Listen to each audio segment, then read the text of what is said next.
Assalamualaikum warahmatullahi wabarakatuh. Salam sejahtera dan salam Pancasila untuk Anda semua. Para peserta pembelajar, selamat berjumpa kembali dengan saya, Bapak Saifuddin Zuhri, di dalam pendidikan Pancasila. Apa kabar Anda semua? Saya berharap Anda semua dalam keadaan baik dan sehat ya, sehingga kita bisa melakukan pembelajaran dengan lancar. Amin.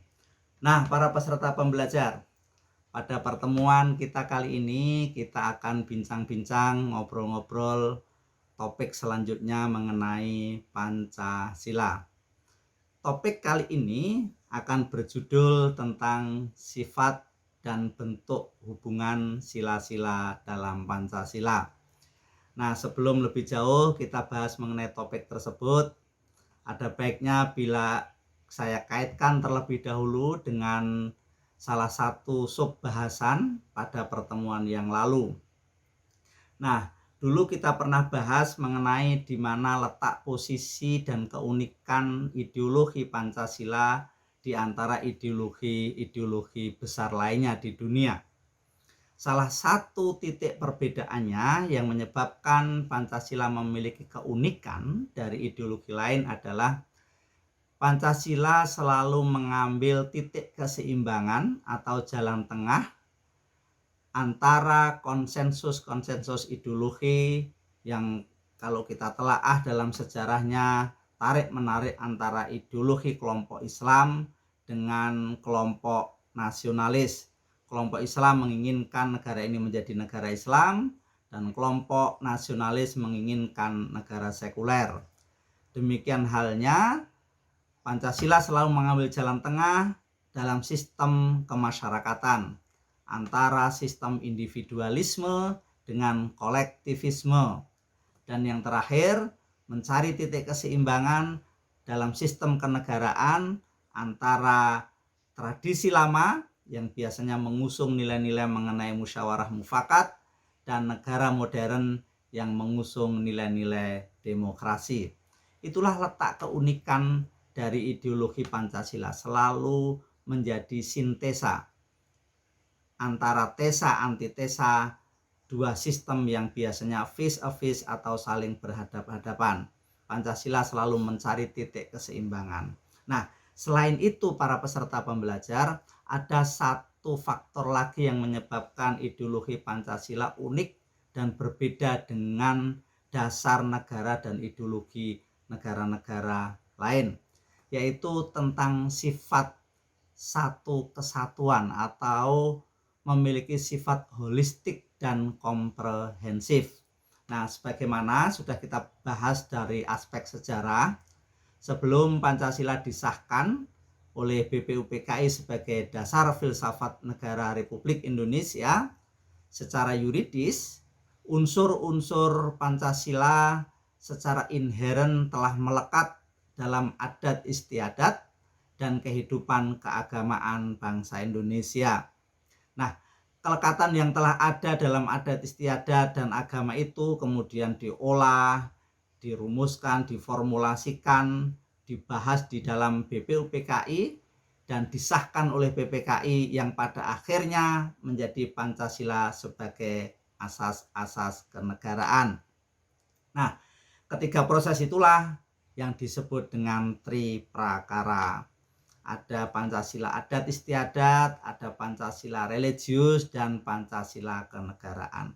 Ketiga aspek ini ya yang disebut dengan Triprakara diramu menjadi satu kesatuan yang menyatu padukan sebagai dasar negara, pandangan hidup, dan ideologi negara Indonesia.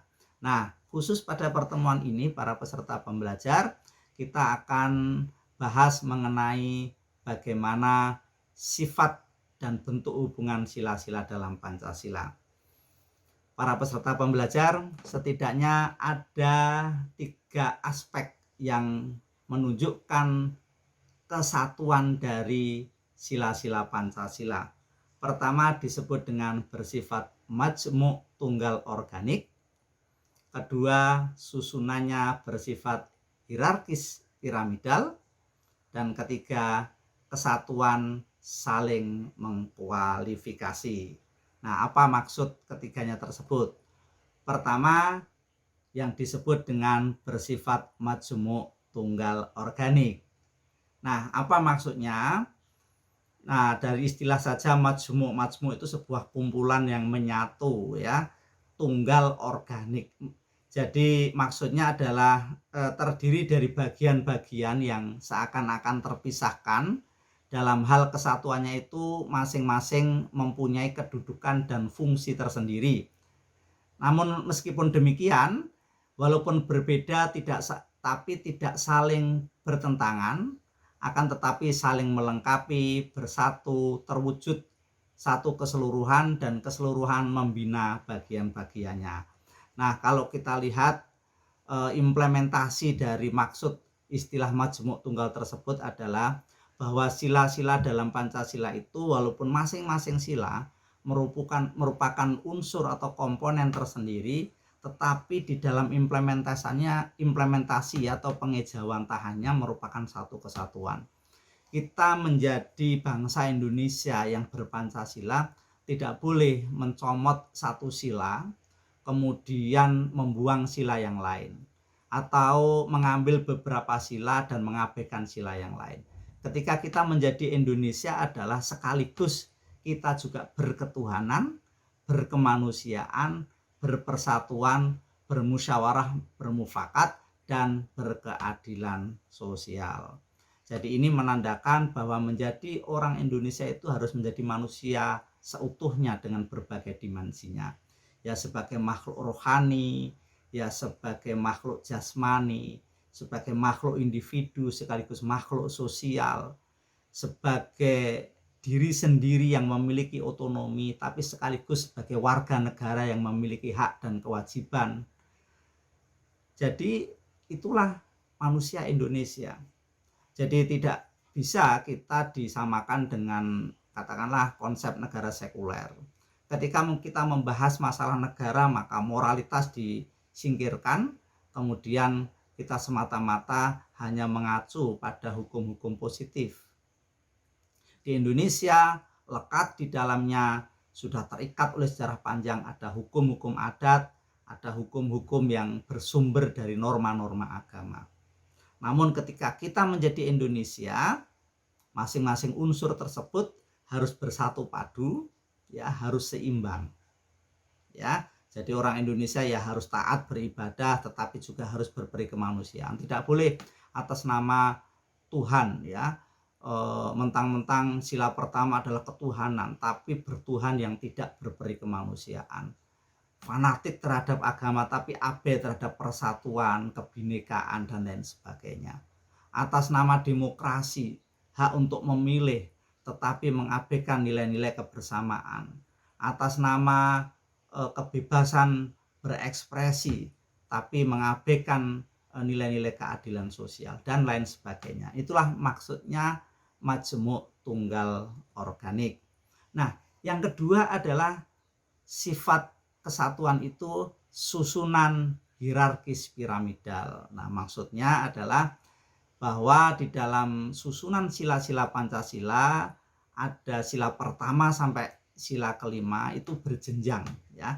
Namanya piramid itu adalah kakinya bersifat lebih lebar dan semakin mengerucut ke atas ya.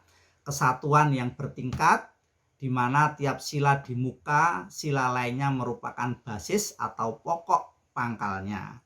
Dan tiap sila merupakan pengkhususan dari sila-sila di mukanya. Jadi bagaimana hubungan kesatuan antara sila-sila Pancasila sejak sila pertama sampai sila kelima itu tersusun saling meliputi dan menjiwai. Jadi praktisnya begini. Sila paling pertama yaitu sila ketuhanan itu menjadi basis moral paling dasar. Tetapi diingat bahwa Tuhan di sini bukan berdasarkan tafsir agama khusus tertentu, tetapi Tuhan dalam pengertian nilai-nilai dasar moral yang bersifat universal. Bahwa Kita ini manusia merupakan makhluk yang diciptakan oleh Sang Khalik, Sang Pencipta, yang harus menghayati nilai-nilai kebertuhanan itu tercermin dalam perilaku kita saling menghargai, kita harus berbuat baik, ya, rahmatan lil alamin, mengasihi sesama, itu sebagai fundament moral. Nah, sebagai sila pertama ini harus meliputi dan menjiwai sila-sila berikutnya. Jadi tidak bisa sila pertama ini terpisah hanya dasar saja tapi tidak terkait, tidak meliputi dan dijiwai sila berikutnya. Jadi kalau kita bertuhan di Indonesia itu juga harus berperi kemanusiaan. Berperi kemanusiaan itu juga harus memiliki rasa persatuan. Rasa persatuan itu dibangun atas dasar musyawarah mufakat. Musyawarah mufakat sebagai hak demokrasi itu juga harus berorientasi pada nilai tertinggi, yaitu keadilan sosial.